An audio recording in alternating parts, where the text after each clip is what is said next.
Steve Tober, sideline chatter, D1 Media Pro with Jermain Johnson, first-year coach at Montclair. And Jermain, so many adjustments, so many changes, but you got to be excited to be here at Montclair. I know it's at your alma mater. You're a Bloomfield guy originally, but Montclair with a history, it's a great place to be. Listen, you know, knowing the history that's been here, obviously it's tremendous tradition here. It's great to be a part of it, you know, and, you know, bringing the juices back here is something that we've been working on. You know, I'm very excited. The boys are excited. You know, coaches are excited, you know, and it's good to be part of tradition. One of the great things I think you've done in a short period of time, because you were named the head coach in the spring, is putting together a very impressive coaching staff. Tell us about what went into that, because you got some great names here in New Jersey coaching working with you. Well, you know, it took, you know, I was a little nervous about who was going to come here and, you know, how this is going to get assembled. You know, it made some phone calls, reached out to some guys. You know, some guys reached out to me. You know, and you know, we just put it together. You know, sometimes I like to, I joke around and say, you know, Avengers assemble. Well, guys love to work with you. I'm talking to Rob Stern, formerly of St. Joe's, offensive coordinator, Billy Johnson. He's been so many places, Montclair State, St. Peter's Prep, among them. And Ronnie Anello, former athletic director at Ramapo, a head coach at West Essex and Clifton.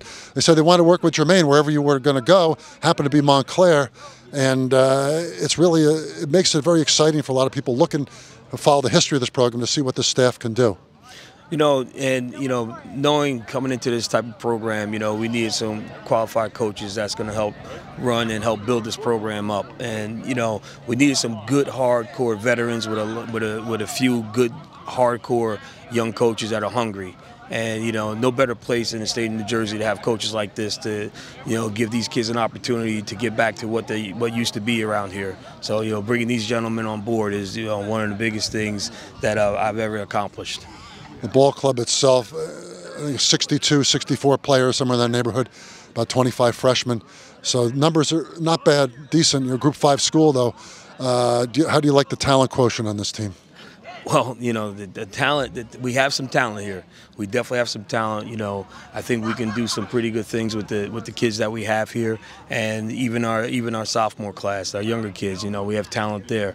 You know, and it's about, you know, getting to know the system. You know, offensively, defensively, special teams, and you know, once we get our kids out there, going without just thinking about anything and just going out there and just doing, we could do some pretty good things here. And Coach, you jump right into the fire from the start against the very talented West Orange team. Darnell Grant has a Mountaineers squad on the rise. How about the Zone 6 setting at Montclair State, your college alma mater, and an auspicious opener? I mean, listen, Coach Grant's doing a wonderful job over there. You know, I appreciate everything that he's doing. But, you know, we know it's a juggernaut that we have to face and overcome the first game of the season. You know, a place where, you know, I played at, and, you know, I'm going back home, and, you know, the atmosphere is going to be tremendous for both teams. And, you know, we're looking forward to it. And a tough schedule. You're talking about Union City. It's going to be on September 17th, a home game. Have to go up to Ridgewood. You got East Orange here. It goes on and on. Schedule's unforgiving. I mean, listen, if we want to be the best, we got to beat the best, you know. It's something that we know what's ahead of us. You know, the most important thing is we got to stay healthy, you know, dealing with that schedule that we got to bear, you know, coming into the season. And, you know, just like anything else, you know, one game at a time. You know, if we stay healthy, I think we can compete and do some good things, you know, barring that everybody stays healthy. What's been the biggest challenge here at Montclair in the first few months? You were head coach at Patterson Eastside. Belleville had some nice success at both places. But coming here, what's been the biggest challenge?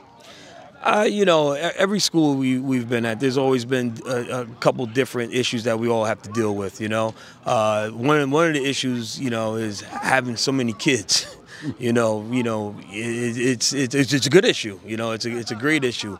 But you know, just developing the talent and developing in these young guys and developing, you know, what we have here. You know, as a coaching staff, you know, we're gonna do some good things with that. But you know, just getting everybody together and learning each and every individual athlete, figuring out, you know, where we can use them in our scheme of things. You know, that's the fun part about this. You know, they don't know us, we don't know them. We're getting to know them, they're getting to know us, and finally putting it all together. You know. Great history here, undeniably. You talk about the best winningest teams in New Jersey: Montclair, Phillipsburg, right at the top. Clary Anderson, Butch Fortunato, Ed Labita, John Fiore, Jack Davies. I mean, now stepping in, how's it feel to be, you're a Bloomfield guy, as I mentioned before, but you're in Montclair now, you're a Mountie, and to be part of that coaching legacy? I mean, listen, those are some big shoes to fill. I mean, we all know what the history is around here. You know, these are the guys I have aspirations to be like, you know, as far as being a leader for this program, this community. And, you know, listen, it is what it is, you know, being down from Bloomfield, you know, but this right here is the kit and caboodle of football of New Jersey. In football in 2022, you can play down to a group champion this year. In the Publix for the first time, and makes a regular season end earlier. Everything starts earlier, which doesn't help in terms of a new coach coming in some respects. But what do you think of the playing down to one champion now in Publix? I mean, you know, this is what New Jersey wanted. You know, nobody wants to have 15 championships, champions. You know, 10. You know, let's see. Let's talk the best of the best. You know, I think, you know, most schools in other states do the same format. You know, and it's good that New Jersey's going along with the same thing. You know, let's get down to the one champion, and let's see, you know, who's the best. And we'll see how when Jermain Johnson and the Mounties can get to MetLife Stadium, maybe in that overall Group 5 championship someday. That would be certainly something, a dream I'm sure you can have for the next few months. Obviously, that's the goal here. Every time we talk, everything we talk about is getting back to MetLife, getting back to what Mountie Pride is all about. Jermain Johnson ready to take the reins and lead the Mounties in 2022. Should be a very exciting season under the former Belleville Patterson Eastside coach, now the Montclair Mounties head man. For Sideline Chatter in D1 Media Pro, I'm Steve Tober.